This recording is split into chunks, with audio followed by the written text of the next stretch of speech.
नमस्कार, मैं हूँ रीटा हरिया। भगवान महावीर पशु रक्षा केंद्र एंकरवाला अहिंसा धाम की ओर से आज मैं जुड़ी हूँ एंकरवाला परिवार के साथ।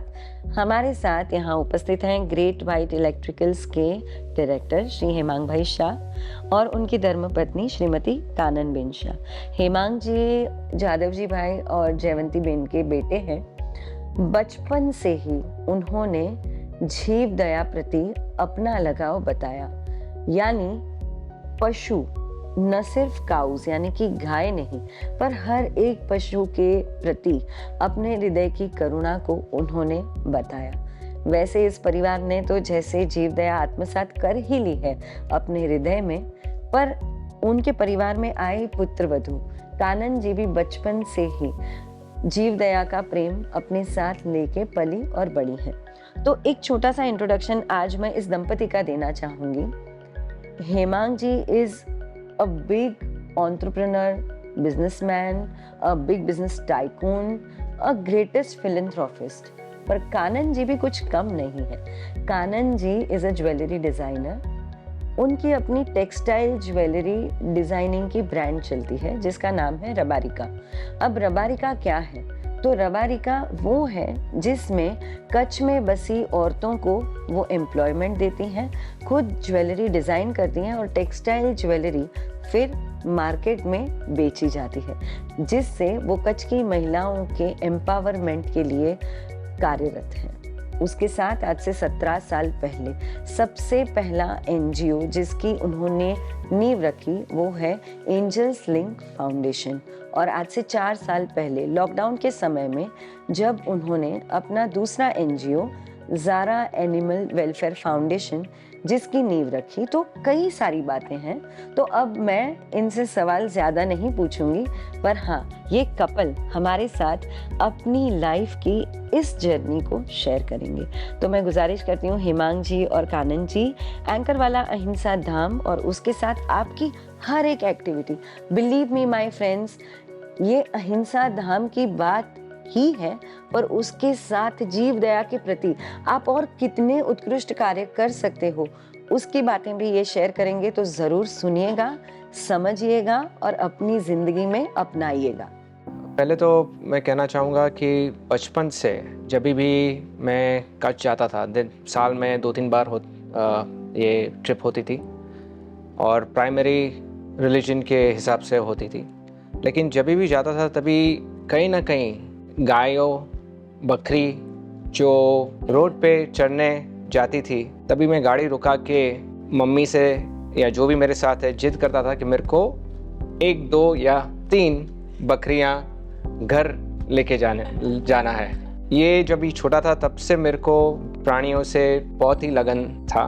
फिर 1995 में अहिंसा धाम बना और हमारी जब भी ये कच्छ की ट्रिप रहती थी, रिलीजन के तौर पे रहती थी, दिवाली में जाते थे हम लोग। अहिंसा धाम जाने का प्रोग्राम ज़रूर बनता था, वो हमारा मस्ट डू प्रोग्राम था। वहाँ जाके हम लोग जो देखते थे पशुओं की सेवा होती थी, तो वो बहुत अच्छा हो रहा था और वो देख के हम लोग को बहुत अच्छी फीलिंग ऑलवेज आती थी, पॉजिटिव फीलिंग्स आती थी कि इतना सब हम लोग को पशुओं के लिए करना है और कर सकते हैं। तो अहिंसा धाम श्योरली हमारे लिए एक स्टॉप ज़रूर कच्छ में रहता था। तो अहिंसा धाम जो 1995 में एस्टैब्लिश हुआ और आज देखे तो इसमें कितना प्रोग्रेस हुआ है और इतनी सारी चीज़ें वहाँ हो रही है पशुओं के लिए और एनवायरनमेंट के लिए। महेंद्र संगोई और उनकी टीम जो आज कर रही है वो भी आई थिंक देश में एक ही जगह है जहाँ जो दिखता है जो इतनी सारी प्रोग्रेस हो रही है। तो मैं हमारे जो जनरेशन को मैं ये बोलूँगा कि इसमें स्टेप इन करना बहुत ही ज़रूरी है।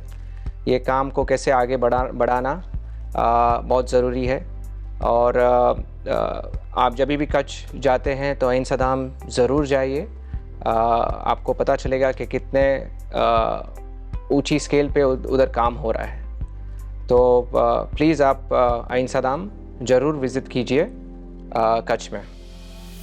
આ જે બનાવ્યું છે ને એના ડાઇનિંગ ટેબલ છે અને આ પાણીનો જે અવાળો છે ગરમીની સિઝનમાં બી એને ઠંડુ પાણી મળે એ રીતનું આખું આયોજન કરેલું છે અને એક ડાઇનિંગ ટેબલમાં 25 જનાવર ખાઈ શકે 500 જનાવરને હમણાં આપણે છોડશું તો દરેક નબળા હશે એને બી કેમ ખાવાનું મળે છે તમે લાઈવ જોઈ શકશો અને એ એકદમ આ દરેક ગામમાં દરેક પાંજરાપોળ ગૌશાળામાં આ જો અંદર ઠંડુ પાણી હશે આમાં કચરો ન ભરાય ક્યારે આમાં કચરો ન જાય આ વડ છે બધા અમારા 11 વાળા છે આવા આરસીસી ના બનેલા છે જમીનથી 12 ફૂટ હાઈટ છે એટલે શું છે કે એના પરથી માખી ઉડી જાય એના પગ વરસાદ પડે તો પશુના પગમાં કચરો ના આવે અને પાણી પી શકે એટલે ક્યારે બી આમ ઉડે ને અંદર તો આમાં પાણી નહીં આવે કચરો ના આવે એક્સેલન્ટ આખું બનાવેલું છે તો છોડો ભાઈ જલ્દી જલ્દી હા હવે કેવા દોડશે તમે જોજો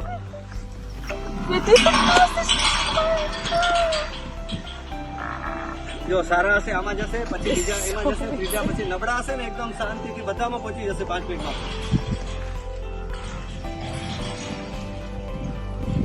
This is amazing. Oh my god. આ બધા બીમારમાંથી સારા થયેલા પશુ છે અચ્છા બીમારમાંથી સારા થયા છે આપણે ત્યાં અપંગ અને બીમાર જ પશુ લઈએ છીએ એમાંથી બધા સારા થઈ ગયા છે रीटाबेन एंकर वाला अहिंसा धाम का जितना भी बोला जाए कम है। 24 साल पहले मैं जब फर्स्ट टाइम गई थी एंकर वाला अहिंसा धाम में, आज तो एक्चुअली मैं फर्स्ट भगवान की बहुत ही आभारी हूँ कि मैं ऐसे परिवार में आई हूँ जहाँ पहले से ही इतना फिलैंथ्रोपिक बैकग्राउंड है और इतनी प्रेरणा ऑलरेडी है परिवार में, दादा दादी से शुरू करके मम्मी पापा से और आज तक मम्मी पापा जो कर भी रहे हैं इतनी प्रेरणा मिलती है। एंड बीइंग एनिमल लवर्स बचपन से it was very easy to step into this field of work. Ahimsa Dham is like not only a temple in Kutch, it is one of the largest animal services and hospitals in Asia. So I would like to share a very recent incident. हम जब अभी दिवाली में जब अहिंसा धाम गए थे, like Hemang said, हमारी कोई भी ट्रिप जहाँ कच्छ में जाते हैं अहिंसा धाम के विजिट के बिना कंप्लीट नहीं होती। इस टाइम कुछ बहुत ही अलग सा हुआ अहिंसा धाम में। हम गिरीश भाई के साथ चल रहे थे और मैंने देखा एक तब तो मुझे मालूम नहीं था घोड़ी थी, मुझे लगा एक घोड़ा है और 2-3 जन उसको मतलब ऐसे काबू में कर रहे थे, वो ऐसे तड़फड़ा रही थी और मुझे ऐसा लगा कि क्या हो रहा है। तो मैंने जब पूछा और उसके पीछे 15 जन खड़े थे यूनिफॉर्म में, ब्लू कलर के यूनिफॉर्म में। मुझे ऐसा लगा कि घोड़े को क्या हो रहा है। तो जब मैंने पूछा तो वहाँ के जो डॉक्टर है, डॉक्टर सोलंकी, उन्होंने मुझे बताया कि उनका एक बच्चा हुआ था जो हैंडीकैप था। बच्चे का जो हाथ था वो ज़्यादा लंबा था तो वो बच्चा खड़ा नहीं हो सकता था, तो उसे दूध पीने में बहुत ही दिक्कत हो रही थी और वो जो माँ है मुझे पता नहीं क्यों उसको दूध नहीं पीने दे रही थी। तो वो लोग बहुत ही कोशिश कर रहे थे। मुझे लगा एक माँ को ये तकलीफ़ हो रही है, एक दूसरी माँ समझ सकती है। तो मुझे पता नहीं क्या हुआ, मैं उसके पास गई और उसको बहुत धीरे धीरे से सहलाने लगी और सहलाते सहलाते वो इतनी शांत हो गई कि धीरे धीरे बच्चे ने दूध पी लिया। तो ये एक मुझे अहिंसा धाम का एक मेरी बहुत ही फेवरेट मेमोरी है।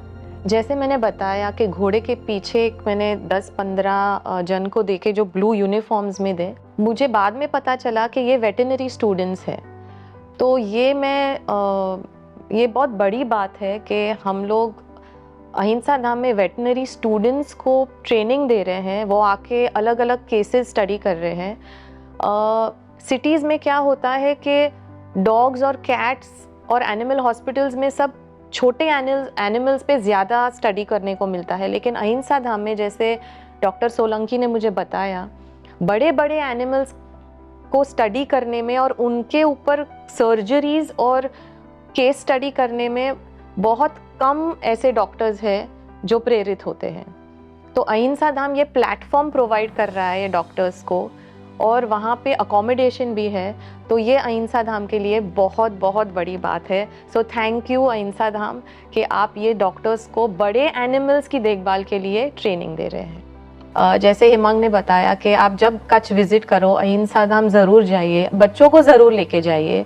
और जैसे गांव-गांव में हमारे रिलीजन के शिविर होते हैं, बच्चों के शिविर होते हैं, आप एक पूरा दिन ये शिविर में अहिंसा धाम के लिए भी जोड़ सकते हैं, जहां बच्चे पूरा दिन अहिंसा धाम में स्पेंड कर सकते हैं। वहाँ के गिरीश भाई जो है इतनी अच्छी तरह से सब एक्सप्लेन करते हैं। हमारे डॉक्टर सोलंकी जो है वो भी एक एक्सपर्ट वेटनरी सर्जन है। तो प्लीज़ बच्चों के लिए ये हम एक कार्यक्रम ऐसे बना सकते हैं कि आज की जो पीढ़ी है वो भी प्रेरित इससे हो सकती है।